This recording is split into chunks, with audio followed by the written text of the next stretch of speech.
From Catholic monks in Europe to church basements in the American Midwest, this Norwegian pastry has been baked for over 1,000 years. Let's talk about the history of Kringla. This is a cookie that is distinctly Norwegian American from the Midwest, and we're gonna jump into what it is, because if you're from Norway and somehow this came into your FYP, you're like, I don't know what that is or what you're talking about. Okay, so here's the tea. This is a very kind of a soft baked cookie, is a weird word to use for it, maybe in the same vein of a loft house if you've had that.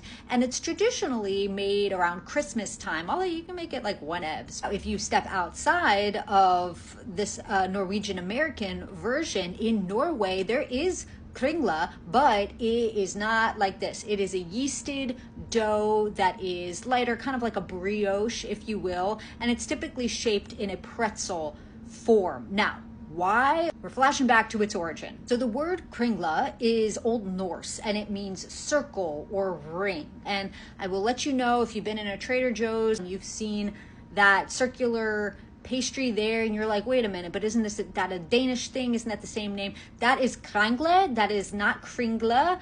They sound similar, but they are totally different. Both delicious, but totally different. Where did that pretzel shape come from? Well, 6th or 7th century in Italy and southern Germany, monks, pretzel, it was like a thing. The shape itself was supposedly from like prayer, hands in prayer. And I didn't understand what that meant until I Googled it. It's like, I can't do it with both arms because this one's holding the camera, but like each arm is like this, almost like how you would lay in a coffin. So that spread north through monasteries, influencing that Scandinavian baking shape. Flash forward to the 1800s, and there's a large Norwegian population that's moving into the American Midwest. We're talking Minnesota, Iowa, Wisconsin, and the Dakotas. The Norwegians were going through some hardships at that time, and there was a new act called the Homestead Act of 1862 that was offering up 160 acres of free land. So they were like, okay. The winters there were very cold and icy, and they already knew what the hell they were doing over there.